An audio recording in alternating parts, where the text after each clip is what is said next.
Durante el homenaje del Día de la Madre, mi esposo me entregó un regalo. Pero, al abrirlo, allí estaban los papeles del divorcio. Lo que él no imaginaba, era que yo ya había preparado su regalo.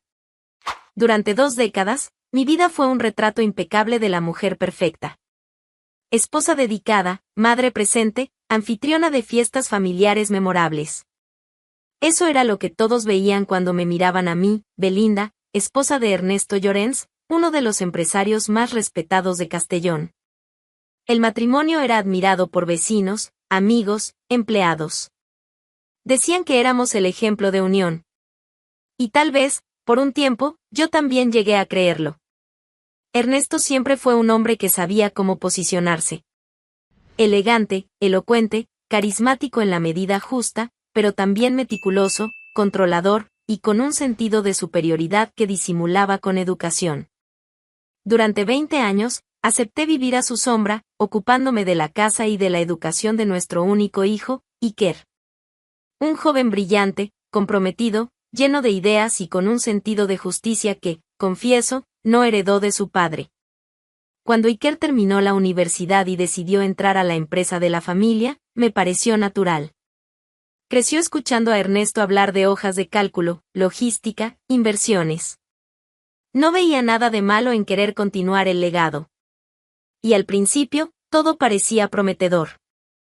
Se levantaba temprano, vestía la camisa de la empresa con orgullo y volvía a casa lleno de anotaciones y planes. Pero ese entusiasmo no duró mucho. Solo fueron unos meses hasta que aparecieron las primeras señales. Conversaciones evasivas durante la cena, miradas perdidas, comentarios breves. Iker no solía ocultarme nada, y bastaba observar con atención para notar que algo no encajaba.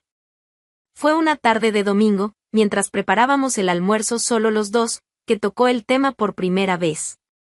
Mamá, ¿te has dado cuenta de que los números de la empresa nunca coinciden en los informes que presenta papá? Le pregunté qué quería decir con eso, y él continuó, con más cautela, hay movimientos financieros que no cuadran. Informes trimestrales llenos de agujeros. Dinero que entra, pero después no aparece en la caja. Ya revisé 3 veces, y siempre hay algo mal.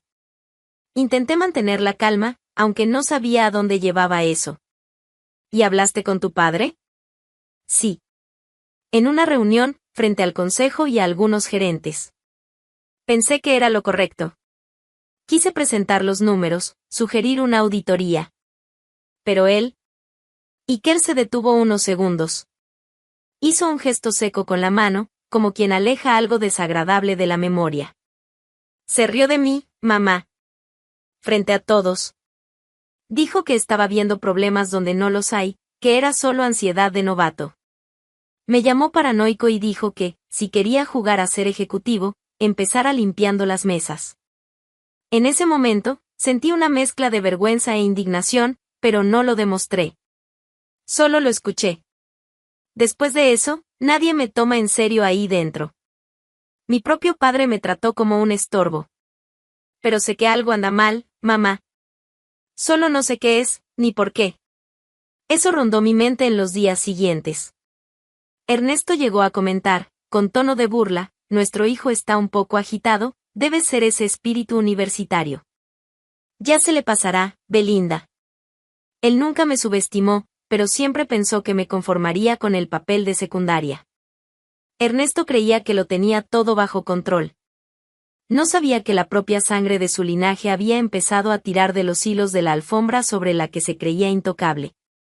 Iker no insistió más en el tema después de nuestra conversación en la cocina.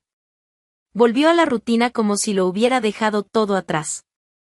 Pero yo sabía que eso aún ardía dentro de él. No era el tipo de joven que traga la humillación en silencio, y mucho menos alguien que acepta vivir en la oscuridad. Mientras Ernesto seguía con su habitual pose de patriarca infalible, Iker comenzó a actuar en las sombras. Con cautela, con método. Sin hacer ruido. Empezó a trabajar hasta más tarde, pasaba los fines de semana encerrado en la oficina, pedía acceso a archivos antiguos de la empresa con excusas plausibles. Y evitaba incluso las conversaciones casuales sobre el trabajo. Nadie sospechaba. Ni siquiera Ernesto, que se vanagloriaba de su superioridad y subestimaba a todos a su alrededor, incluso a su propio hijo. Para él, Iker era solo otro joven idealista tratando de probar algo. Pero lo que no sabía era que Iker ya no intentaba probar nada, estaba investigando. Y lo que encontró superaba cualquier margen de error o malentendido. Movimientos bancarios inusuales, transacciones duplicadas, pagos a consultorías que no existían, montos enviados regularmente a una cuenta a nombre de una mujer. Al principio, era solo un nombre extraño entre números. Pero bastó una búsqueda simple en Internet para que todo se conectara de forma perturbadora. Elena Barros. Influencer de moda, como ella misma se llamaba. Joven, bonita, con un estilo de vida tan extravagante que rozaba la caricatura. Pero lo que llamaba la atención no era su imagen, era la frecuencia. Publicaciones diarias en hoteles 5 estrellas, restaurantes internacionales, cenas en terrazas privadas, desfiles en Milán, compras en Madrid, Londres, Dubái. Ropa de diseñadores cuyos nombres pocos en España saben pronunciar correctamente. Joyas que cegaban la cámara. Relojes raros, coches de lujo alquilados, y una vida tan detalladamente documentada que revelaba más de lo debido. Cada ítem que mostraba coincidía con una de las transferencias hechas por Ernesto. Las fechas coinciden. Los valores tienen sentido. Los destinos de los viajes, los hoteles en los que se hospedaba, los eventos en los que participaba, todo financiado directamente desde las arcas de la empresa. Iker cruzó los datos con precisión. Todo lo necesario estaba allí, recibos, capturas de pantalla, comprobantes bancarios, el nombre de Ernesto vinculado a contratos falsos, firmas digitalizadas, depósitos regulares. No solo estaba traicionando la confianza de la familia. Estaba vaciando el propio patrimonio para financiar una fantasía con una mujer 20 años más joven, que exhibía en redes exactamente lo opuesto a lo que la empresa pregonaba: seriedad, ética, respeto por las raíces familiares. En la pantalla del ordenador, Iker observaba el desfile de lujo con los ojos de quien ya no veía solo números, veía el rostro de la traición. No solo de un padre que engañaba a la madre, sino de un hombre que se alimentaba de la estructura que decía proteger. Un castillo de papel pintado con barniz empresarial. No dijo una palabra. Solo guardó los archivos en un disco duro externo y se lo quedó.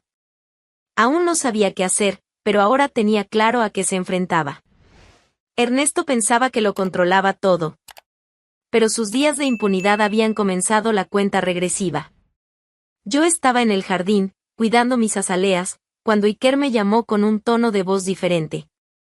Era directo, sin rodeos. Mamá, necesito mostrarte algo. Y fue solo eso. Entramos en el despacho de casa. Él cerró la puerta con llave, me ofreció una silla y conectó un disco duro al portátil. Con unos pocos clics, abrió carpetas organizadas por fechas, nombres, montos, imágenes, extractos bancarios. En menos de 2 minutos, ya entendía de qué se trataba. El silencio en aquella sala decía más que cualquier escándalo. Ernesto estaba desviando dinero de su propia empresa. Y cada céntimo iba a parar a manos de una mujer de la que nunca había oído hablar, pero que ahora estaba frente a mis ojos con tanta nitidez como los cubiertos de nuestro comedor. Elena Barros, la musa de la doble vida de mi esposo. Y todo pagado con el dinero de la empresa que él decía proteger con uñas y dientes. Iker me mostró todo con calma. No me ahorró los detalles, ni intentó suavizar nada. Ya no era el niño al que llevé en su primer día de clases, ahora era un hombre con pruebas en las manos y con indignación en la mirada. Y yo, simplemente escuché. Sin gritar, sin desmayarme, sin hacer drama. Miré aquellas fotos, aquellos registros, cada depósito hecho, cada recibo firmado por Ernesto, y sentí un tipo de furia que no quema, congela. Un frío que empieza en la nuca y se extiende por los dedos. Esto no es solo una traición, dije, manteniendo los ojos fijos en la pantalla. Es destrucción premeditada. No solo nos está engañando, Iker. Está acabando la ruina de lo que construimos. Él asintió, cruzando los brazos. Y lo peor es que cree que nadie jamás lo descubrirá. Nos considera previsibles, débiles. Cree que somos parte del mobiliario de la casa. Entonces vamos a demostrarle que este mobiliario se mueve, respondí. Lo primero que pensé fue en confrontarlo. Mirarlo a los ojos y decirle que lo sabía todo. Poner las cartas sobre la mesa y exigir explicaciones. Pero Iker, con una sangre más fría que la mía, me detuvo. Mamá, él es manipulador. Si dices algo antes de tiempo, va a darle la vuelta a todo. Va a hacerte pasar por loca, va a negar, va a borrar pruebas. Y, peor aún, puede transferir todo a otra cuenta. No podemos actuar por impulso. Tenía razón. Y allí, en esa conversación contenida, sellamos un pacto. Silencio estratégico. Frialdad quirúrgica. Pasamos los días siguientes revisando cada cláusula del contrato social de la empresa. No queríamos solo saber cuánto robaba, sino cómo desmontar la fortaleza que él creía inquebrantable. Consultamos abogados discretamente, siempre en ciudades cercanas, usando nombres de confianza. Evitábamos cualquier movimiento sospechoso, incluso en llamadas. Todo era llevado como una operación secreta. Y entonces, en un párrafo casi olvidado, apareció la revelación que cambiaría el tablero, una cláusula simple, clara, objetiva, en caso de infidelidad conyugal comprobada, la parte traicionada podría asumir el control de la empresa. Una medida preventiva, pensada al inicio del matrimonio, cuando la confianza aún era sinónimo de romanticismo. Ernesto, por vanidad, nunca pidió revisar ese contrato. Se creía intocable. Y fue ese descuido el que nos dio el arma que faltaba. Desde ese día, ya no éramos madre e hijo tratando de entender una traición. Éramos aliados construyendo un plan. Un plan para desmontar, pieza por pieza, el imperio del hombre que nos subestimó. Nuestro plan avanzaba como debía, en silencio. Iker y yo manteníamos cada paso bajo control, cada conversación restringida, cada prueba guardada con seguridad. El cambio en el ambiente era sutil, pero Ernesto siempre fue sensible cuando sentía que perdía el control. Empezó con preguntas indirectas. ¿Estás más callada, Belinda, o Iker está diferente, no? Aún no sabía lo que estaba ocurriendo, pero sentía que lo estaban acorralando. Y como todo hombre que nunca aprendió a lidiar con límites, empezó a presionarnos. Dentro de casa, el ambiente se volvió pólvora. Pasaba la mayor parte del tiempo irritado, caminando de un lado a otro hablando solo por teléfono, dando órdenes secas a los empleados, desconfiando de todo y de todos. Una noche, incluso me preguntó si estaba saliendo con otro hombre. Me reí. Por primera vez en años, me reí de verdad frente a él. Y eso lo desestabilizó más que cualquier respuesta. Pero lo que cambió todo fue un error. Un desliz tan pequeño que, para alguien como Ernesto, era inconcebible. Y precisamente por eso, fatal. Era una tarde de martes. La empleada se había ido temprano. La casa estaba en silencio. Ernesto entró al despacho pensando que estaba solo. Yo, en el piso de arriba, bajaba despacio con unas carpetas en las manos, sin hacer ruido. Fue entonces cuando oí su voz. Sí, quiere hacer una fiestecita idiota del Día de la Madre aquí en casa. La voy a dejar, claro. Va a ser el escenario ideal. Quiero humillar a esa mujer ahí, delante de todos. Será mi despedida de gala. Las palabras cayeron como plomo. Me quedé inmóvil. Cada sílaba resonaba con un veneno casi cómico. Ernesto, con su arrogancia de siempre, hablaba como quien se cree el autor de una obra maestra cruel. Pero no sabía que, en ese instante, me había dado exactamente lo que necesitaba, el momento justo. Subí de nuevo sin hacer ruido. Respiré hondo. Llamé a Iker en ese mismo momento. La fiesta va a suceder, dije. Mamá, habíamos acordado que, él va a intentar humillarme en público. Va a usar la fiesta como escenario. Pero ahora el escenario es nuestro. Silencio al otro lado de la línea. Entonces así será, respondió. Convertimos su caída en el espectáculo final. Aquella fiesta, pensada como una celebración inocente, se convertiría en el escenario más teatral de la vida de Ernesto. El domingo llegó como cualquier otro domingo de primavera en Castellón. La casa se fue llenando poco a poco. Primos, tíos, cuñadas, todos sonrientes, trayendo flores, botellas de vino y cajas de bombones. Ernesto los recibía como un maestro de ceremonias, abrazos amplios, bromas preparadas, elogios exagerados. Le encantaba tener público. Yo mantuve la compostura. Saludé a cada invitado con la misma sonrisa que usé durante 20 años. Y en el fondo, solo pensaba en una cosa: hoy va a caer, y todos lo van a ver. Iker circulaba con naturalidad. Brindaba aquí, conversaba allá, fingía ligereza. Pero los dos sabíamos exactamente lo que estábamos a punto de hacer. Cuando todos estaban ya acomodados, Ernesto se acercó al centro de la sala con el mismo tono performático que usaba en las reuniones de negocios. «Familia», dijo, dando 2 palmadas. «Antes de que comencemos el almuerzo, quería decir unas palabras. Después de todo, hoy es un día muy especial. Día de la Madre. Y mi querida Belinda merece un homenaje a la altura». Todos sonrieron. Algunos incluso aplaudieron. Él fue hasta la mesa, tomó un paquete envuelto en papel dorado y volvió hacia mí, con esa sonrisa falsa pegada al rostro. «Aquí tienes, mi regalo para ti». Lo acepté. Lo miré firmemente a los ojos y comencé a abrir la caja, sintiendo el peso de lo que venía. Dentro del envoltorio, un sobre. Y dentro del sobre, los papeles del divorcio. Algunos invitados rieron pensando que era una broma. Otros se miraron entre sí, confundidos. Pero Ernesto no dejó lugar para dudas. «Así es», dijo con voz firme. «La vida es corta. Y he decidido vivir una nueva aventura. Creo que todos aquí saben cuánto Belinda y yo siempre fuimos diferentes.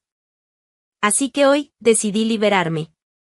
Se hizo un silencio incómodo. Algunos aún intentaban disimular la incomodidad con sonrisas forzadas. Él se dio la vuelta como quien cierra un espectáculo. «Belinda, siempre fuiste una mujer admirable. Pero ahora es momento de que cada uno siga su camino». Con ligereza, claro. Respiré hondo. Caminé hasta la mesa. Tomé un sobre similar al que él había dejado allí discretamente. Volví al centro de la sala y levanté el brazo con firmeza. «Ya que hoy es día de regalos, este es el mío para ti, Ernesto». Le entregué el sobre en la mano. Lo abrió, aún con ese aire de superioridad. Pero a medida que leía, su rostro comenzó a cambiar. El aire de control se fue desvaneciendo centímetro a centímetro. «Estos son los documentos que te destituyen de la empresa», anuncié. «Y también las órdenes que exigen tu salida inmediata de esta casa». Nadie entendió de inmediato. Pero continué, con voz clara y firme, como si estuviera dirigiendo una reunión. «Lo que ustedes no sabían», dije, mirando a mi alrededor, «es que mientras Ernesto se hacía pasar por gran empresario, vaciaba las arcas de la empresa para mantener a una influencer con gustos de princesa. Viajes, joyas, lujos, todo pagado con el dinero de la familia. Dinero que debería haberse invertido en nuestros empleados, en nuestros proyectos. En el futuro de Iker». Algunos invitados ya murmuraban. Otros simplemente abrían los ojos de sorpresa. Ernesto, quieto, con el sobre en las manos, parecía encogerse ante todos. Nuestro hijo y yo descubrimos todo. Cada centavo. Cada mentira. Cada disfraz. Él intentó reaccionar. «Esto es un absurdo, no puedes», silencio, dije, mirándolo a los ojos. «Querías humillarme hoy. Te escuché al teléfono. Pero olvidaste un detalle, ya no soy la mujer que controlabas. Hoy, el escenario es mío». Iker se acercó. Se paró a mi lado. «Nuestro hijo genio me contó todo», dije, enfrentando a Ernesto una última vez. «Y fue con el que descubrí la fuerza que siempre intentaste quitarme». Mi hermana empezó a reír. Mi cuñado aplaudió. Otros lo siguieron. Y en segundos, la casa entera se volvió un tribunal de miradas y sonrisas irónicas. Ernesto estaba solo, como un actor que perdió el guión a mitad de la obra. No dijo nada más. Solo dejó caer el sobre al suelo, tomó la llave del coche y se fue, humillado y furioso. Después de la fiesta, nunca más escuché los pasos de Ernesto por la casa. Ni una llamada, ni una nota. Desapareció como humo. En pocos días, ya había sido enviado a la única propiedad que aún estaba a su nombre, una finca olvidada en el interior de Teruel, llena de grietas, telarañas y tierra seca. La propiedad era una herencia de su abuelo. Una casa antigua, hecha de piedra desgastada y madera combada, rodeada de olivos retorcidos y recuerdos mohosos. Allí, donde el silencio pesa más que el viento, fue donde Ernesto tuvo que aprender a vivir de nuevo sin aduladores, sin reuniones, sin chofer. Solo él, su propia arrogancia y el eco de la vida que eligió perder. Por fuera, intentó mantener la pose. Llamaba a algunos pocos excolegas, decía que estaba viviendo una etapa de reconexión con las raíces. Pero bastaba mirar sus ojos, ahora hundidos y cansados, para saber la verdad, estaba roto. Por dentro y por fuera. Sin estatus, sin sueldo, y sin los lujos que sostenían el teatro, a Ernesto solo le quedó aferrarse a lo único que aún representaba el pasado de poder, Elena. La llamó días después de preparar una habitación de la casa para recibir visitas.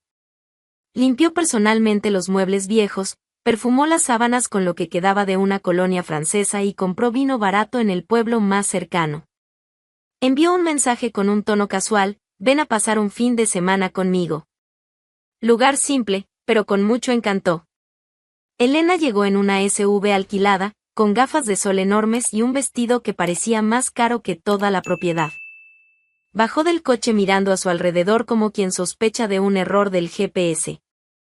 ¿Es aquí?, dijo, sin ocultar la cara de asco. Ernesto, ansioso, forzó una sonrisa. Sí, es rústico, pero tiene alma. Pensé que te gustaría algo más auténtico. Ella entró, arrastrando los pies. Miró a su alrededor como quien inspecciona un gallinero.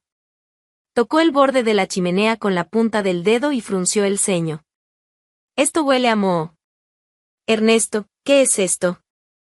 ¿Estás bromeando? Es solo por unos días. Necesitaba paz.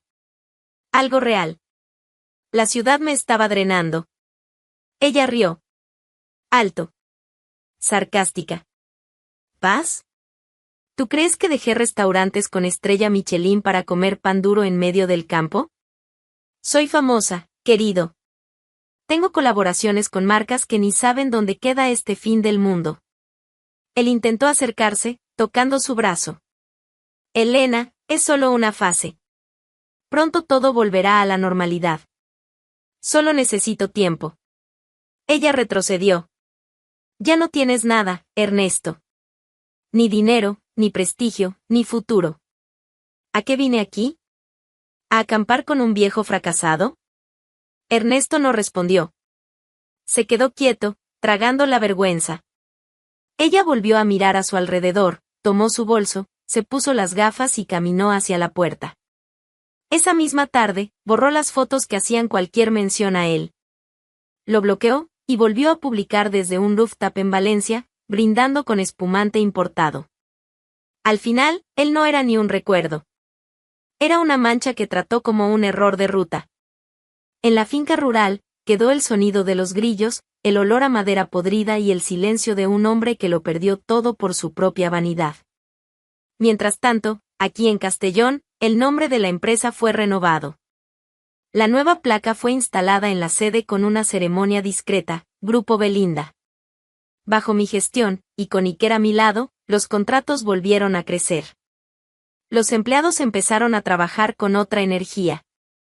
El ambiente cambió. No porque yo trajera algo nuevo, sino porque quité lo que estaba pudriendo por dentro. En la última reunión trimestral, Iker entró en la sala, miró los informes y sonrió de lado. Ha llegado lejos, doña Belinda. Y tú me llevaste hasta allí, hijo. Esto lo construimos juntos. Ernesto pensó que podía destruirme. Pensó que sería el único nombre en nuestra historia. Pero la verdad, al final, es que nunca fue el protagonista. Solo fue el primer obstáculo. ¿Y yo? Yo soy la que quedó en pie. Belinda le dio la vuelta al juego en el momento justo, y Ernesto pagó caro por subestimarla. ¿Y tú? ¿Habrías actuado diferente? Deja tu opinión en los comentarios y suscríbete al canal para no perder las próximas historias.